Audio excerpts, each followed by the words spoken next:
안녕하세요. 치유의 식탁 마리아입니다. 오늘은 감정에 대해서 나누려고 하는데요. 제가 한 이틀 몸살 감기가 와서 쉬었는데요. 안 뵈니까 너무 허전하고 음, 하루가 마무리가 안 되는 것 같았어요. 너무 보고 싶었습니다. 네, 오늘은 상자받은 내면아이 치유에서 감정에 대해서 다루려고 해요. 음, 지금 시청하시는 애청자분 중에 자신이 마음껏 우는 편이신가요? 아니면 우는 거를 참는 편이신가요? 그렇군요. 저 같은 경우는 울고 싶을 때는 정말 실컷 우는 편이거든요. 소리 내서 꺼이꺼이. 아니면 차에라도 가서 소리 내서 울기를 좀 많이 했던 것 같아요. 그것도 또한 치유의 한 방법이고 그렇거든요. 그래서 이 감정에 대해서 존 브래드셔는 뭐라고 이야기를 하냐면요. 이 웃음과 울음은 아이에게 있어서 아주 독특한 두 가지 감정이라고 이야기를 하네요. 그래서 인류학자인 애슐리 몬테규는 이렇게 말해요. 아이들이 웃고 어떤 사물 안에서도 익살스러운 유머를 찾아내는 것은 아주 자연스러운 현상이다. 그 사물이 실제이든 상상한 것이든 만들어낸 것이든 상관이 없대요. 그래서 아이들이 느끼는 그거 자체는 유머라는 선물은 즉 우리가 웃을 수 있는 능력을 주신 거라요. 그러면 한번 뒤로 가볼게요. 그러면 지금 성인인 당신도 태초에 태어났을 때는 가지고 있었던 거는 유머라는 것도 갖고 있었을 것이고 웃음과 울음이라는 것도 갖고 있었다는 말이죠. 완벽하게. 그런데 어떻게 해요? 태어나서 양육자, 부모나 환경에 의해서 이게 변화된다는 거죠. 우리 보통 남성들이 우는 거는 정말 자연스럽지 않잖아요. 울음을 계속 참으라고 했을 것이고, 우는 건 남자답지 않다라고 이야기했고, 맞죠? 그래서 제가 상담 학부 때나 이렇게 대학원 과정에서도 집단 상담을 들어가면 남자분들은 우는 거를 정말 어, 뭐라고 해야 되죠? 꼭 눌러 참는다는 느낌을 받았었거든요. 집에 계시는 남편분들도 우는 거 잘 못 봤을 거 아니에요. 그쵸?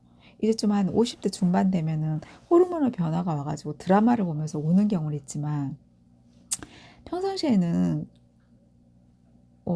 잘 우는 건 못 봤잖아요. 그쵸? 그래서 보면 이게 자라오는 과정에서 이게 변화되는 건데 어떻게 그렇게 되느냐 하면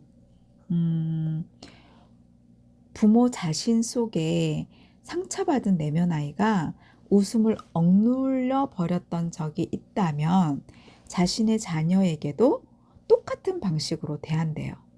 그래서 그런 부모들은 대부분 아이들에게 너 크게 웃지 마. 경박스럽게.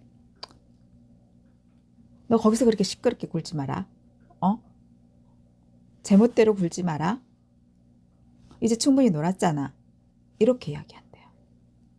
어때요? 이 메시지를 들으니까 되게 강압적이죠. 그쵸? 울면은 왜 우는 거야? 무슨 일 있었던 거야? 이게 아니라 너 조용해. 시끄러. 왜 이렇게 시끄럽게 우는 거야? 어? 음. 너 너무 크게 웃는 거 아니야? 넌 너무 크게 웃고 있는 거 아니야? 어? 이렇게. 충분히 아이가 놀지 않았음에도 너는 충분히 놀았으니까 이제 그만해 라고 이야기하는 것도. 그래서 이런 말들을 아이들을 훈계를 하잖아요. 그럼 가끔 이런 생각을 해보셔야 된대요. 왜 내 마음속에는 진정으로 웃고 춤추고 노래하는 것이 이토록 힘들까? 그게 노래방 가서도 노래 못하고 막 이렇게 난 노래 못해 라고 하고 딱 꿋꿋하게 앉아 계신 분들 있잖아요. 가끔 보죠. 음. 이런 분들은 어렸을 때 웃음, 울음, 유머를 눌러버린 거죠. 부모가. 그래서 제대로 표현을 못 하신 거죠. 여기서 보면은 이렇게 이야기를 해요. 70페이지에서 웃거나 기뻐하는 하기를 제지당한 아이들은 늘 침울하고 냉정하게 되어버린대요. 그런 아이들이 성인이 되면 결국 아이들이 흥분하고 콘소리로 웃는 것을 참지 못한대요. 이해되시죠? 그러지 않을까요? 내가 충분히 해보지 못했고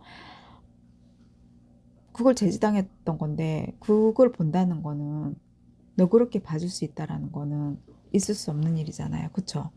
그래서 전형적으로 엄격한 부모가 되거나 딱딱한 선생님 혹은 심각한 설교사가 될 수가 있대요. 당신은 어떤 유형이신가요? 활발하신가요? 웃고 울고 자유롭게 춤도 추시고 그러신 건가요? 아니면은 경직되어서 무게를 잡고 있는 분이신가요? 자신을 한번 돌아보면 나는 어떤 상태에 있는지를 알 수 있겠죠. 그래서 이 몬테교라는 분이 이렇게 이야기를 해요. 울 수 있는 자유라는 그 자유는 개인의 건강에 도움을 주고 다른 사람들의 행복을 위해서 더 깊은 영향을 끼칠 수 있도록 해준다고 이야기를 해요. 그래서 진짜 어렸을 때부터 충분히 웃기도 웃고 충분히 울기도 울고 해야 된다는 거죠. 우는 아이를 억지로 누를 필요는 없다라는 거죠. 그래서 아이가 우는 걸 창피한다면 이거는 그 아이의 성장에 대해서 심각한 상처를 입히게 된대요. 그래서 대부분의 가정에서 아이들의 울음은 부모의 상처받은 내면 아이 속에 있는 미해결된 슬픔을 건드린대요. 애가 울면 못 참고 막 분노하는 부모도 있잖아요. 특히 갓난 아이들이 울면 더. 이제 좀 뭔가 이해가 되실까요? 너그럽게 넘어가는 부모가 있는 반면 그 아이의 우는 것조차 싫어서 예를 들면 아빠만 싫으면 그나마 좀 나은데 엄마 아빠 둘 다 싫다면 싫어한다면 그 아이는 어떻게 될까요? 상상만 해도 정말 엄청나죠. 그래서 이 성인 아이들은 그들의 울음을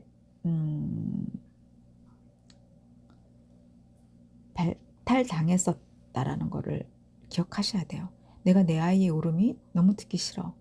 너무 거부감이 느껴져 할 때는 내가 내 울어야 할 바탕 그 순간을 박탈당했던 순간들이 많았었구나. 그럼 나는 이거를 해결해야겠구나 라는 거를 가지셔야 된다는 말이에요. 무슨 말인지 아시겠죠? 그래서 이 치유의 한 단계 또한 이 슬픔을 다루어 줘야 된다는 거죠.